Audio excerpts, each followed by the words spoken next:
Yes, it is that time, ladies and gentlemen. Where's my bell? Bell time. So here we are, ready for the interview. We are going to bring Jake in, and we are going to start the questions. Yeah. Hello. What's up, Jake? You there? There we go. I'm here. Here he is. Cool. What's up, man? First of all, thank you for calling in. It's you, Jonna. We hope you're having a good night and all that stuff. Yeah, man. I'm excited to be here with you guys tonight, and I've been having a great time hanging out with some family. So, yeah, things are going great. I appreciate you asking. That's awesome. So I guess we'll just start it off pretty simple. I mean, for people who don't know, I guess introduce yourself. Sure. Talk about maybe a little bit of the history of the band, or your history in the band. Yeah, of course. So my name's Jake Luhrs. I'm the lead vocalist of a metal band called August Burns Red. And the band started in 2004, but I joined up with them in 2006. I'm originally from Columbia, South Carolina, and Brent, one of our guitarists, had called me in 2006 and was like, "Hey, man, we're looking for a front man, and you submitted your demo to us, and so we'd like for you to try out." And so I quit my job in South Carolina. I drove the 12 hours to try with August Burns Red, and I pretty much just never went back home. Wow. That's awesome. That's awesome. It really is. Yeah, it's pretty crazy. It's quit, ready to go. That's sick that it worked out like that, though. So let's talk a little bit about the name, August Burns Red, what it means. Yeah. Okay, so the story that we have and the story that we're sticking to, the vocalist of August Burns Red, his name's John Hershey. When the band was starting out, going to practice and just kind of playing, they kind of started their own like hometown shows, like in VFW halls and things like that. Right. So, they started just playing and practicing a lot, and then realized that this is something that they really wanted to go further with and hopefully have a career, make a career out of it. So John was dating a girl named August, and so John went to his girlfriend August at the time and said, "Look, the band's going to go. It's like we're going to try to build tours, and we want to start to invest more time into the band. So by doing that, I'm going to be able to date." And she just was completely upset about it, got really crazy, and John had a dog named Red, and when John wasn't home, August actually went to his house, grabbed his little, I can't remember what kind of dog it was, but grabbed his dog Red, R-E-D-D, was right. How you spell his name, and threw him in the doghouse, and then burned the doghouse to the ground. And so John obviously came home and saw that his dog was burnt to death in the doghouse, and reached out to police, and the news got a hold of it, and the newspaper, I think, the next day said August Burns Red. So we kind of just stuck with that and just took one of the D's off of the dog's name. That's horrifying. Yeah, that is terrifying. That's insane. Right? I don't know where August is today, but I'm glad that I don't know her. Right? Like, dude, oh, God. How do you live with yourself after it? Wow. That's crazy. Yeah, that's next level. Right? I mean, because we've had people answer that question, just be like, "Oh, we thought it sounded cool." Like, yeah, the name sounded cool, so we took. That's crazy, dude. Wow. Yeah. So you guys have a new album coming out, right? Yeah. I was just wondering if you could shed a little light on the recording process, how that started, how that went about, how it's been for you guys just working on the album in general. Yeah, I mean, our writing process has kind of been the same for the past, I want to say, 3 to 4 albums. But specifically, this past record and this one that we're putting out June 30th, which is called Found in Faraway Places, those albums we did at Atrium Audio, which is our friends Carson Slovak and Grant McFarland, the producer and the engineer. And working with those guys has just been a really good experience for me overall. They've been our friends for several years, so they really understand August Burns Red, the direction that we're going musically. They've seen us grow and progress throughout the years. So when we go into the studio with those guys, not only they're our friends, but they really can grasp the vision that we have as a band as a whole. So the process for me has been pretty intense as far as man hours put in. Usually, the records that I did before these two, I'd spend about 7 days in the studio just recording the vocals. The last two albums, I've spent over 100+ hours in the studio just with my vocal producer, which is Grant, and really just hashing out vocal melodies, patterns, different styles of screams, constructing the lyrics to fit the songs, things like that. And I guess the hardest part of that process for me is that once I'm done with him, and I have all the vocals down, I give the lyrics that are edited and finished, and I give the songs back to the band, and they spend an entire weekend with it at their homes. And come Monday, everybody has a list of all of the vocals that they don't like in every song. So I'm sitting there with 4 of my best /family partners, in this business, and I'm sitting there and we go over one song, and JB may have like 10 or 15 things he doesn't like. Wow. So we got to listen to, the reason why he doesn't like it. Could be one word, it could be the sound of my voice, maybe it wasn't thick enough or full enough, or and then we go to Brent, and then we go to Matt, and then we go to Dustin, and so we all have to come to a compromise in there, and then I go back in the booth, and then I've got to do all these edits, and sometimes that can just be really stressful because sometimes I can't get the take. Maybe this one part needs to be, the take needs to be 10 or 15 times before I get it down. So, there's a lot of work that's involved in the process for us, and that's just for me vocally, Right. Yeah, I feel like a lot of people don't realize that all the production behind an album and stuff like that.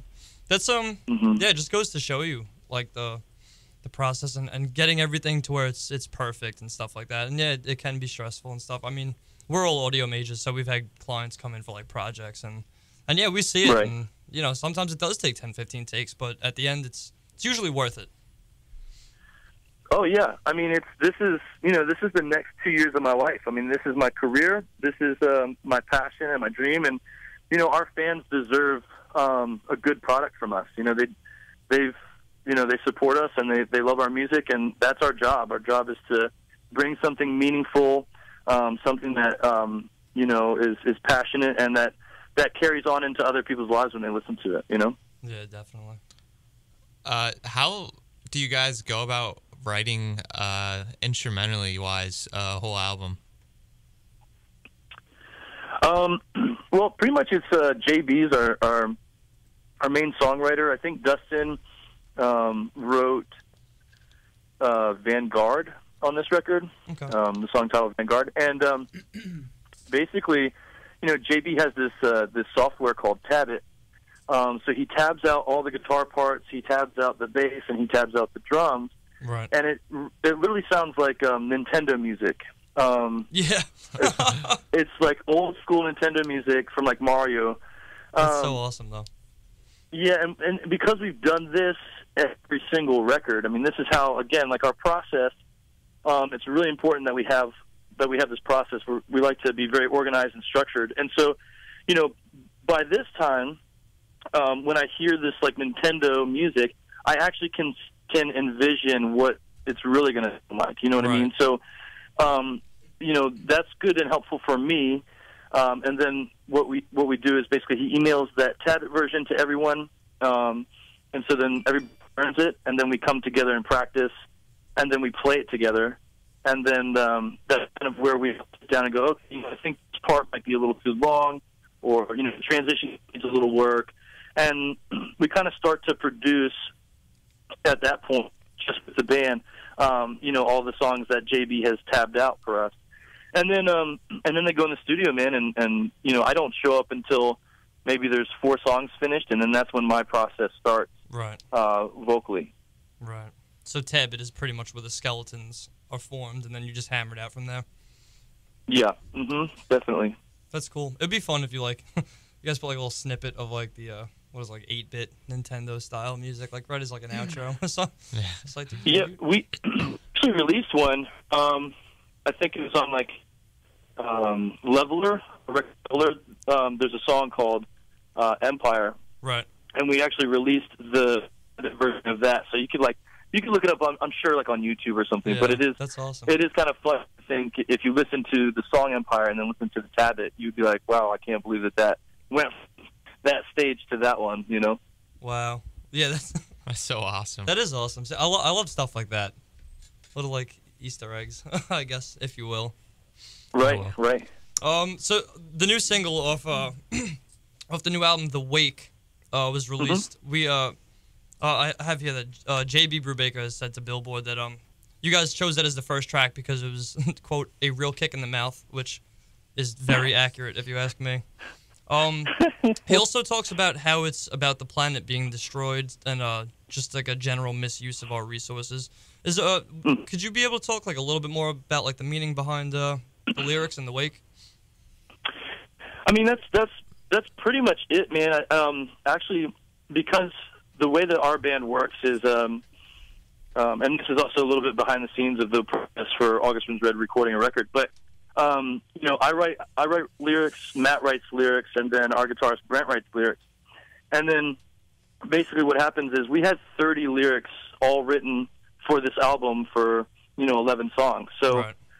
what happens is we go through the process and everyone takes on the lyrics, reads over them, and votes by stars, half stars for this, 3 stars for that, what their favorite lyrics are, and then we bring them all together, and then that's kind of how we decide what lyrics we're going to use.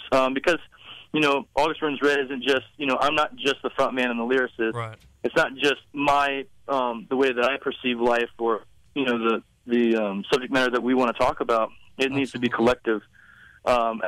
As a unit, as a team, we're all gonna, if we're gonna sing this, we're all gonna know what it means, and we're all gonna sing it together, kind of thing. So Brent actually wrote those lyrics, but it was pretty much that he kind of just saw a lot of people taking advantage of the earth and just like not caring for it, and just kind of like, well, it doesn't really matter, it's not really a big deal, kind of thing. And Right. so, that kind of frustrated him. He's like, man, like, and especially he's got a kid now, so he's thinking generation, like.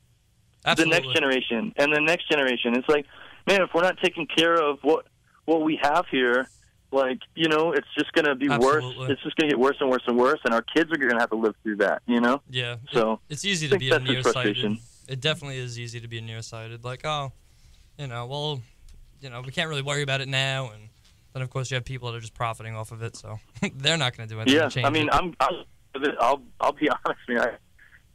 I'm not. That's not where my head's at sometimes. Right. Yeah, no, of course. I mean, you get caught up in everyday life. It's, you get overwhelmed and sensory overload and all that. It's hard to honestly sit back and think about the things that matter. Right. But, yeah. Agreed. What would you say some like your biggest musical influences are, both for yourself personally and maybe the rest of the guys? I'd have to say vocally, the bands that really got me on board with, screaming and this style of music, I would say the first one would be Hope's Fall, the singer for Hope's Fall, and the record No Wings to Speak Of. Okay. That record really resonated with me. I guess we're all kind of big fans of Between the Buried and Me. Yes. Yeah. Those guys definitely inspired and influenced us, and you can tell with with our music that they were definitely an influence. And I would say Josh Scoggin of Norma Jean, Bless the Martyr. Mm-hmm. That record was a game changer for me. And what's really amazing is that these guys inspired me. Chris McLean from Stretch Armstrong. These guys inspired me when I was a kid to start a band and to stand up and scream my heart out, literally my feelings, my emotions, and just like let it all out. And it was very therapeutic for me. And I started that career, and now I've been able to tour with like all of those guys. I never toured with Hope's Fall, but I'm good friends with Josh Scoggin. I'm good friends with Chris McLean. Tommy Rogers. This is something a lot of people don't know. August Runs Red, when I was trying out for ABR, went on tour with Between the Buried and Me. And at the end of the tour, I think it was JB maybe, Tommy came up to JB and said, hey, I know you're trying Jake out right now, but like you need to keep him because he's a really, really good front man. And I have seen a lot of frontmen in my day. He is Tommy's like, I am a frontman. I know what it takes, and like this kid's got it. Right. And so he's actually one of the big reasons why I made it. To be an official member. Yeah. That's really inspirational. Yeah, how is that moment when you're like, wow, like I'm touring with the people that I used to listen to that made me want to do it. I mean, it's got to be a crazy moment.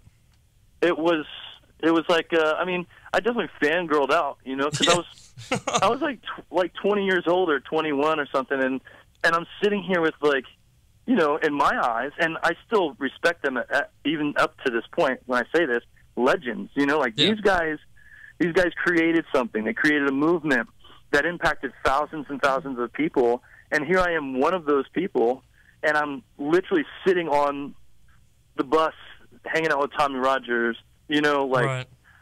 Yeah, dude, I'm geeking. You know what I mean? Yeah, like, I'm sure I was geeking out, and I'm sure I looked pretty stupid. Right. But, but then, friendships grew, and Tommy Rogers actually did guest vocals on our record, Constellations. Mm-hmm. So, it's just kind of neat how small the world is and how it works, and right. You know what I mean? Absolutely. How everyone can kind of just end up connected in some way. Because everyone's going for the same thing, Everyone's involved, they have the same interests, same industry, all that. So you need that brotherhood. You need that support. Right. And that's why I keep telling, there's kids that I meet at the merch table, and they're like, man, I'm in this band, and I really want to do this, and how do I get here and there? And of course, I give tips and little steps that they can take. But it's like, man, look, you just got to go for it and just be involved, because, like I said, the world is so small. Like this scene isn't really as big as it looks, and everybody knows everybody. So if you just stay in the game long enough and you put your head down and you just go for it, and be willing to sweat and sacrifice, like, you will get recognized. Definitely. Awesome advice. There will be opportunities that will come that that you should take. So just stay dedicated, essentially. Yeah.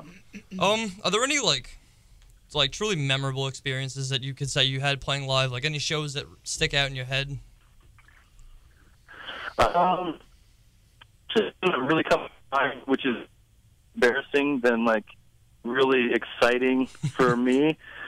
We flew to Dubai, and we played with Motorhead at this festival. Nice. And yeah, that was pretty cool. I mean, that could be the story right there, is playing with Motorhead. But it actually gets really, really embarrassing. So there's 8,000 to 10,000 kids there, I think, and it's a pretty big festival.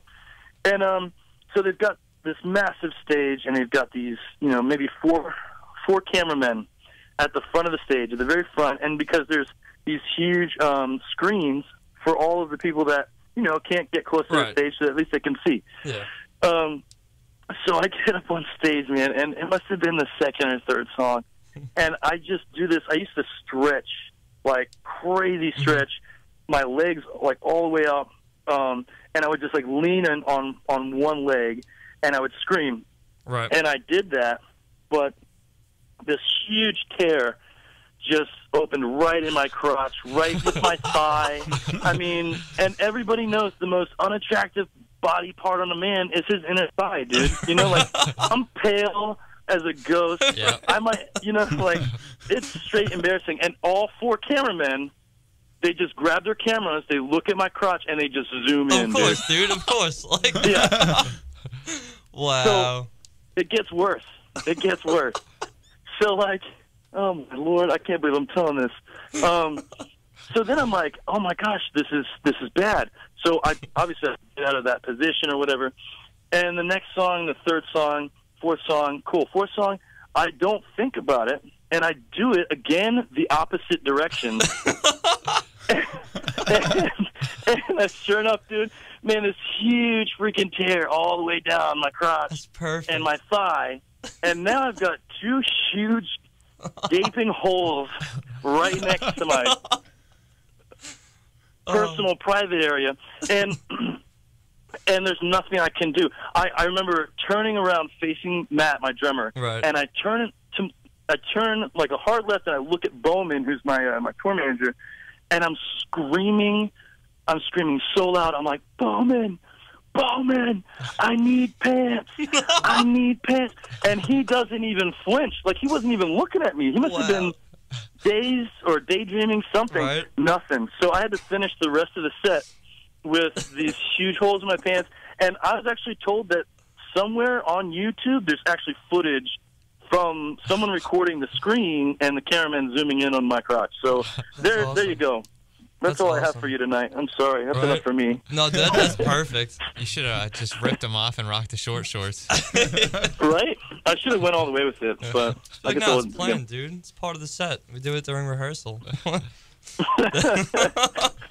don't think the people of Dubai would have been really happy with me at that point. Yeah, right. They're like, what is going on? Yeah, right. That's like cultural barriers were definitely crossed. Yeah, for sure. So you guys recently toured with Miss May and North Lane. Can you speak a little bit about the tour and how the overall experience was, just playing with those bands and hanging out with the guys? Yeah, I mean, we picked those bands because we enjoy them. We either enjoy their sound or we enjoy them as people. Right. Because I mean, that's kind of the great advantage of being the headliner. Is like, okay, who do we really want on this tour, and what kind of tour do we want? Definitely. And we really just wanted like a family or bro tour or whatever, where we just have a bunch of guys that are all great and want to have a good time and have fun. And the beauty of that tour specifically was that each band really brought their own crowd. I mean, you would see, like some tours you play with the band, and it's just that band's T-shirts on all the kids, and then they leave after that band plays or whatever, or they don't show up until that band plays. And it was a good mixed crowd, and I feel like that was really good for all the bands, because then that's exposure for them to create new fans, and all the shows were great. I mean, I think 80% of that tour sold out, and that's awesome, dude. That's always a good feeling. But it was, I'm not going to sit here and say, oh, it's because August Runs. It was all, like I said, every single band had a great turnout, and so it was great, man. Yeah. It was a lot of fun, and I've become really good friends with Levi. He's a pretty rad dude. I don't know if you've interviewed him at all before. No, not yet. Hopefully in the future. Yeah. Yeah, he's good. He's a good dude. That's awesome. Yeah, because I feel like those two bands definitely have a very dedicated fan base to begin with. Yes. So that's definitely awesome that you guys could like kind of share fans and just give each other exposure and all that. Yeah, I mean, it's part of I think it's part of the game. I mean, granted, music is business, so there's Definitely. the business side to things, but as far as just touring with each other and trying to, I mean, because you got to look at it this way, when you're on the road, those dudes are all you got. I mean, there's not, if you get sick, man, I'm going to be, hanging out with Levi, being like, hey, man, do you mind going, grabbing me some medicine, or, actually, that actually happened. Happened on the tour. Wow. Cincinnati. I got a horrible 24-hour stomach bug. Ooh. Dude, I was shooting out both ends all day long. It was the That's worst. brutal. It was the worst experience of my life, and I couldn't get out of bed. I mean, I couldn't. I was sweating, but I felt real weak. Whatever. I was throwing up everywhere, and so I'm talking to JB, and I go, JB, man, I can't make this show, dude. I cannot get on stage like this. Like something's gonna happen. I'm gonna explode on everyone. And you know what I mean? Like I felt like I was just gonna die. Yeah, dude. And so I mean, this is what I'm talking about with family, dude. Every frontman of that tour package decided to that night pick 3 songs out of our set list. We had 14, maybe 15 songs. They picked 3 to 4 songs each frontman, and then just practiced all day and all night, so that they could all fill in for me in Cincinnati, and so that my band could play a show. It was ridiculous. Awesome. Yeah, that is so cool. That would have been a sick show. Right? That's like, yeah, dude. That's definitely making like the best out of like a bad situation. You were probably sad that you missed that when you were in bed. I'm not gonna lie, man. I'm pretty sure I cried out of being so thankful and grateful for Absolutely. like dudes like that to like man up and be like, no, we're not gonna let you guys not play, like, and we care about the band and Jake. So it was cool, man. That's kind of what I'm talking about. You know, like that's the kind of brotherhood and the camaraderie that you gain through touring. Definitely. And just help someone in the hopes that, you know, when you need help, they would do the same. I mean, it's that golden rule, you know? Right. Yep. That's awesome, dude. So, here's a pretty regular question that we usually ask. Pretty regular question. Okay. Yeah, it's one of the more normal ones because right. they can get strange sometimes. But would you say you have any like pre-show rituals, anything like you kind of need to do to help you like settle your nerves or just get ready to go on stage? I like to stretch. Personally, I like to do a lot of stretching, and then I usually, for me, I like to pray. And then we'll get the band together and just like say a little prayer real quick. And then our guitar tech, he's a pretty funny guy. He'll come over and he'll say something smart, smart aleck, or make a joke right before we get on stage, just kind of like, you know, break the ice and because you know we want to go up there and do our jobs and we want to take it seriously. And you know, there's a lot of different emotions going on that stage, man. But at the same time, we want to keep in the back of our minds also that, you know, we're here to have fun and enjoy ourselves, you know? Right. As is the crowd. I mean, you know, fans are there for the same thing. Right. Yeah, of course. All right. What is your favorite song to play live? I like Mariana's Trench. Yes. Yeah, I like that song a lot. I like that song because I also pray in the beginning, just for myself, not for any other reason. But and it's cool to also get the kids to, you know, put out their flashlights or their lighters and wave them from side to side. And it's kind of neat when it's a dark room and there's, you know, 2,000 or 3,000 kids all, you know, kind of waving their light from side to side. And it's got a lot of emotion in it. It's not just you know, we're just going to go crazy through this entire song. It's not just all aggressive. There's a lot of feeling in it and diversity. So I think that's one of the reasons why I personally like to play that one live. That's awesome. And this is like kind of a personal question because Messengers is my favorite album. So I was wondering if you could pick any song from that album that you have never played live, which one would it be? Oh, man. I don't even remember all the songs on that album. To be honest with you, dude. Let me think. Maybe Black Sheep. I think Black Sheep would be a fun song to play. Yeah. I remember that one specifically. I mean, we played quite a few of those songs, but I don't think we played that or Vital Sign. I don't know if you're familiar with that one. Yeah, Blinding Light was always my favorite. Oh yeah. Yeah, that's a good song too. I liked recording that song specifically. I remember that. Yeah, man. There you go. There's three right there. It's kind of tough, man, because you know it's funny. Like we play 15 songs on a headlining show and or tour, excuse me, and you know kids will go, "Oh, you didn't play this song." And it's like, yeah, no, I know, I'm sorry. You know, they didn't play enough of this record. I'm like, dude, there's 15 songs. How many songs do you want me to play? You know what I mean? Like, I don't know that my voice is even going to be able to handle more than an hour and 15 minutes. You know, like, yeah, dude. You just can't please people. I mean, it's funny because like The Wake, you know, that's a heavy song. Like, yeah, it is. We wanted to, you know, release that song, and it's so many kids were like, "Oh, they signed a Fearless, man. They're gonna go soft." You know, like these dudes are gonna sell out. Like it's like I don't even know how to sell out, man. Like I'm not in the right genre of music to sell out. Dude, yeah. Like how do you do that? but the funny thing is like the reason why Fearless picked us up is because of who we are. You know, like they're like, we don't want to change you. What are you talking about? Like we picked you up because we love who you are. So.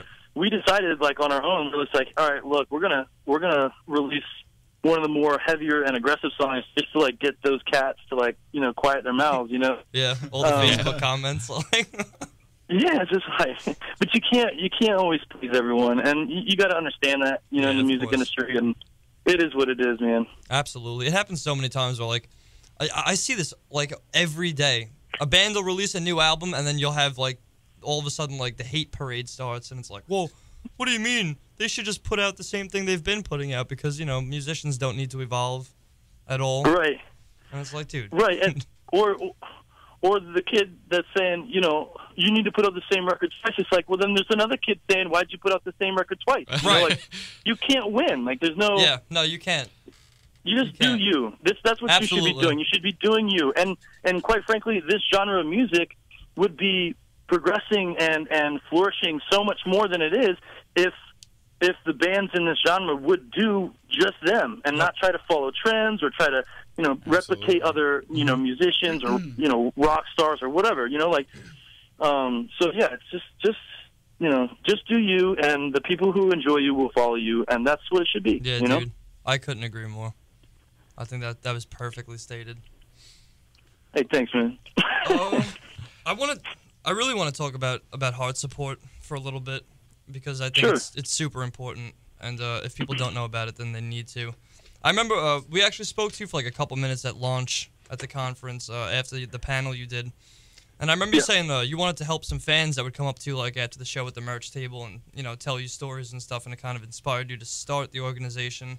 Can you talk like a little bit more about that and how you really like how you got inspired by those fans, maybe like after your set? Yeah, sure.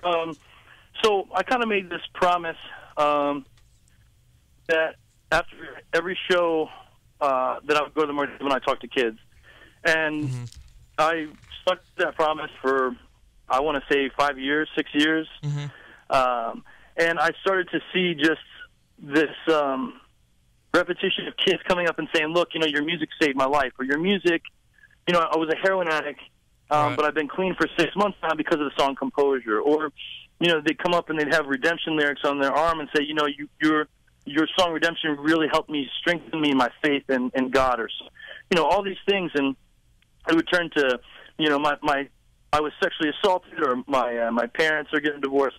So after hearing this for so many years, man, I was like, man, like, I need to... The problem that sucks is that I get there, I talk to these kids, I can encourage them for about, you know, 5 to 30 minutes, depending, and then I leave and I go to the next day. Absolutely. So, you know, they get a little spark of encouragement and positivity about something that's really dark in their life, and then they go home and that's it. You know what I mean? It's done. Yeah. Right. There's nothing to connect to. So I was thinking and praying and had this idea, you know, of heart support, which is now I've been doing it for about 4 to 5 years, and it's an online community that I built for kids to speak openly about their struggles of addictions or spiritual questions, or, you know, any kind of issue that they're going through. And we also do interviews with bands from our genre of music. So, you know, we've got tons of... We've got Of Mice and Men, we've got Color Morale, we've got A Day to Remember, we've got... I mean, there's probably like 60 or 70 interviews now that we've done with all these bands, and they have the opportunity to talk about their struggles. We actually just released one with from Memphis, Mayfire, where two of their band members did an interview for us. It's really just kind of connecting these kids with the people that they look up to. You know, like I was talking to you about how important it was for me to meet Tommy Rogers and what he meant to me as a musician and frontman, and how he inspired me. It's the same thing. What we're trying to do is I'm trying to bring some closure there as far as, like, look, these are guys that you respect and love and have written these lyrics that you might even have tattooed on your chest, and this is the stuff that they went through, and they're just as normal as you are, and everybody's got stuff. So there's about, I think maybe 20 to 25,000 kids that go to Heart Support a month, and they all share stories and can communicate with each other and build each other up. And so, you know, if there's a girl who's a lot of some of our females at Heart Support, they cut a lot. Yeah. So they'll tell their stories like, hey, I've got this problem cutting. You know, it's because of this.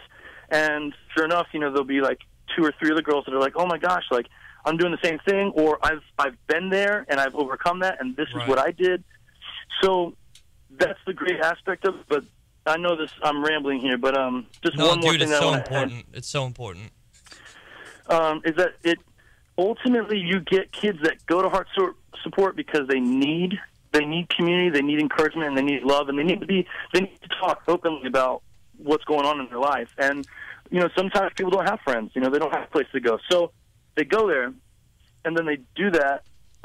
they walk with heart support and be there, and then 2 or 3 months later they've overcome whatever struggle they're dealing with, and now instead of being a victim, right, now they're the victor. So Absolutely. they come back to heart support and they start helping the kids that are coming in, and so it's really giving these kids the understanding of and power and authority they have in their lives to help other people and to change the world themselves. So it's that's how it's growing. It's you just light a spark and then there's a fire, and like that's kind of what's happening over there. And a lot of fans, they're like, because I'm known as a Christian vocalist of August Burns Red, so even the band guys, like the singer from Architects was like, yo dude, I'm not a Christian.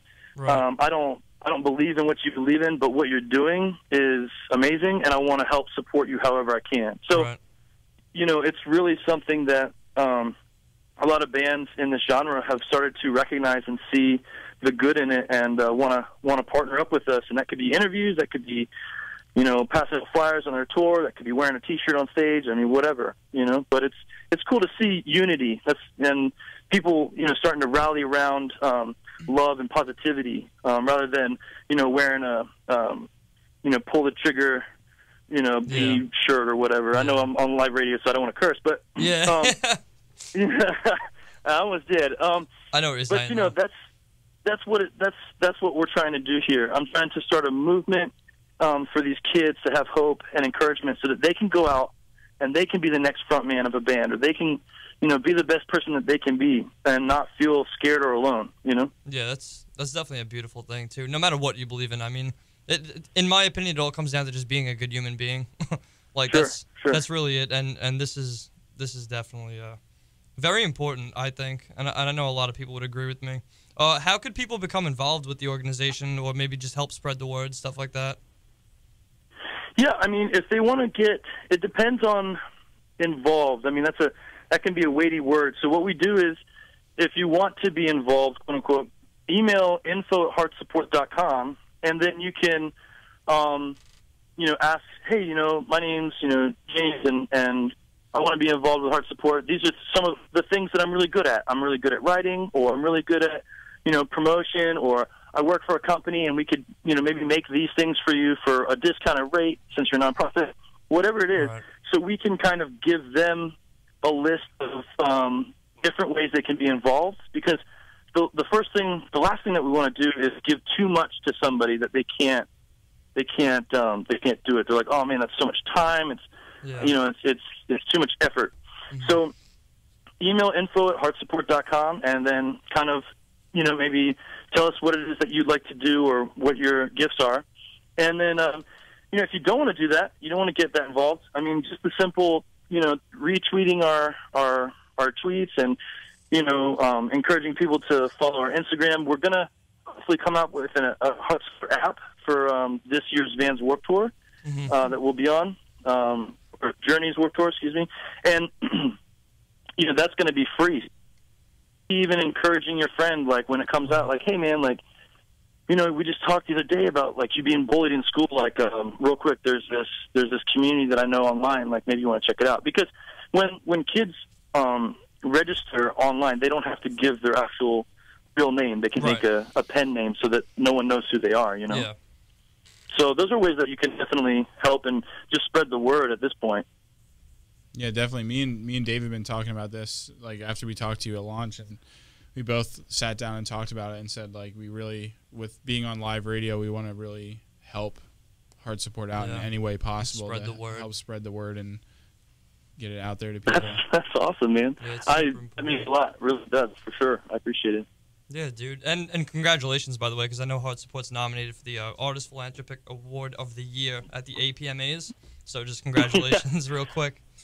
Yeah, thank you, man. I appreciate that. It's a huge honor. I've been when I was 16 years old, I was like, man, one day I'm going to be on the cover of Alternative Press. Right. I'm like, man, that would be like, and then I could die happy. And it's funny because, I've been on the cover, I think, maybe 3 or 4 times, but like, and each time it really sparks that inner 16-year-old, heart of mine. Goes, man, like, look at this, man, like, you're really, oh, look, you're doing it, or whatever, and But it's cool to be, not for heart support because, that's a nonprofit that I literally started 5 years ago out of like thin air. So they get recognized too, which is great, Yeah, that's awesome. Definitely. Just want to make a quick announcement. If anybody wants to call in and ask Jake some questions, the phone lines are now open. Yep. They were not previously, but now they are. Just so. Do you what are the current plans or future plans or goals for heart support? Or is there anything like on the horizon, or is it just kind of continue building up and doing what you guys are doing already? Yeah, I mean, we definitely want to be.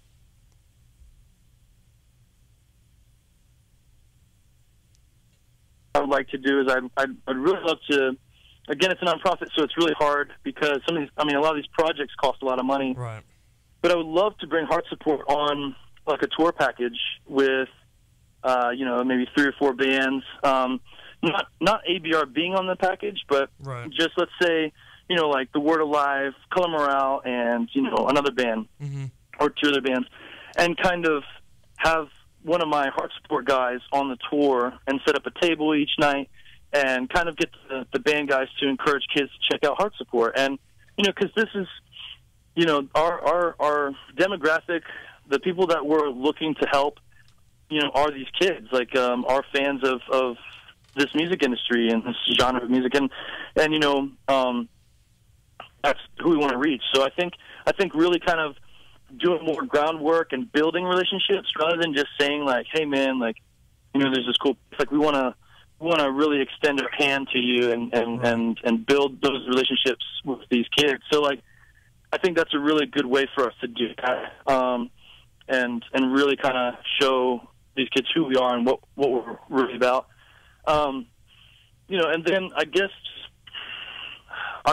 my ultimate goal, which is going to be, this is like a 5-year plan, but what I'd like to do is I'd like to really work out where I can get counselors in each state, or maybe a couple group of counselors in city and here and there, so that when these kids are coming to us with like really heavy stuff, we know that we've got a counselor in their area that we trust, and that we know is going to be good and helpful and encouraging and really be able to help get them to the next step. Because in all reality, man, you take off all the masks from my face. I'm just the front man of August Burns Red. I'm not a counselor. I'm not a, I haven't been running a nonprofit for multiple years, or know much about the nonprofit, idea and business. I'm just this band guy. So, I want to get the real resources, the real things that these kids are going to need for the next step. Yeah. Does that make sense? Oh, absolutely.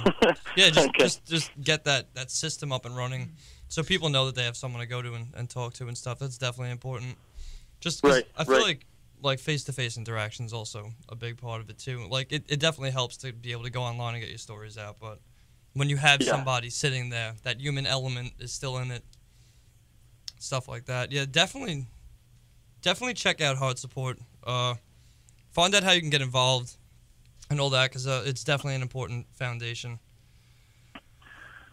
Yeah, thanks. I appreciate you guys, all coming around Heart Support and supporting it. It is really kind of cool to see how many people have just, been like, man, like, I never knew about this, and I think what you're doing is fantastic. I think even, just even like labels and booking agents, have taken notice. So it's pretty cool. That's awesome. So this is the 3rd week of our. We actually do a weekly artist spotlight on Vans Warped Tour artists and stuff like that. So I was wondering if you could just take like a minute or two and just talk about like 2015 Vans Warped Tour and how you guys have kind of been getting prepared for it and just the summer in general, and also maybe like any other like past Warped Tour experiences that stick out in your head. Yeah, for 2015, our record's coming out June 30th, Fun and Faraway Places, really Fearless Records. That's going to be right pretty much in the very beginning of Warped Tour 2015. So we're taking it obviously very seriously, and it was funny. We just had our first practice, I want to say 4 or 5 weeks ago, for the new songs that we're going to play at Warped Tour this year off the new record. And it was insane because that was the first moment that everybody was in the room that we played the new song all together for the first time. You know what I mean? Yeah. Yeah. That's awesome, dude. And I was like, I've listened to this song like at least 200 times, but I've actually never played it with you. You know. That's funny. How was that? How was that experience? Oh, it sucked. It was I mean, the experience was cool, but it was like we were all horrible. I mean, we weren't tight at all, but it was just fun because it was like, man, I spent months on those lyrics, or I spent months on on working on the patterns and everything else, and now 4 months, 5 months later down the road or whatever, I'm here playing it for the first time.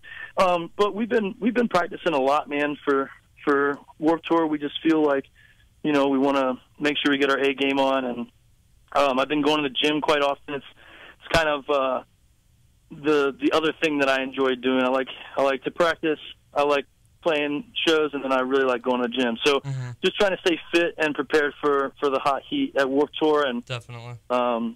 Yeah, I mean, it's Warped Tour is a great time for me. It's kind of almost like a summer vacation. I get to hang out with fans. I get to see all these bands that I've toured with in the past. I get to make new friends. Right. And I love Kevin Lyman, and I love the Warped Tour staff. They're all just so sweet and nice, and they really care about the music. Like, definitely. You would think after all these years of doing this, because I mean it's the same crew, man. Every year it's the same crew.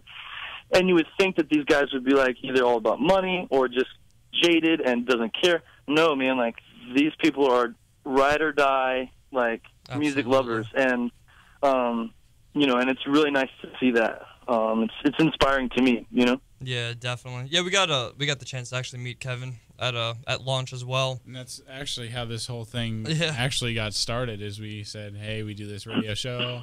He's like, oh, I like the name Warp Metal Wednesday. We gave him a business card, and me and Dave were like, all right, we should email him. We don't want to email him too soon, blah, blah, blah. It was like this, like, oh. And then I'm sitting in the library at school, and I hear my phone go off, and I look down, and it says Kevin Lyman, and I'm like, oh, my gosh, this is crazy. Such a nice guy, like genuinely good person. And then Fearless Records contacted us. Yeah. It was like, hey, we would like to submit August Burns Red for an interview, and we're like, why are you asking us? You should just be like, you're doing an interview, and we were like, okay, awesome. That's amazing. That's amazing. I love that you were like, no, let's not call him yet. Let's wait a day or two. It's like a date. Like a date, like some chick. I don't want to call her she yet. just called. I'm not gonna pick up the phone. I won't do it. It's gonna sound right. You know what I mean? No, I gotta wait a couple days. Let her think I might be interested, right? Like. Right. You don't want to be too pushy because like there's some like kids at the. At launch, like with a Walkman and headphones, just like, here, Kevin, listen to this, and they just handed him, and it's like, oh my gosh, you're just throwing it in his face right now. I remember that. Right. So we don't want to be like that, like that, and just email him the next day and just be like, give me a break, let me take this in. Remember us? Remember us? That's funny. So, is there anything else, like any specific message that you want to kind of extend to fans listening in? Just anything else you want to kind of plug? Yeah, I mean. No, I think I just appreciate my fans a lot, a ton. And, this opportunity to hang out with you guys and be on the radio. And I hope everybody really enjoys the new record, Found in Faraway Places, June 30th. Yeah, I can't wait. And hopefully everybody can come out to Warped Tour, because that's always a good time and a blast. And I will leave you with this, because I don't want to be generic, and pretty much everything I just said was typically what any band member would say. I'm going to leave you with this one story.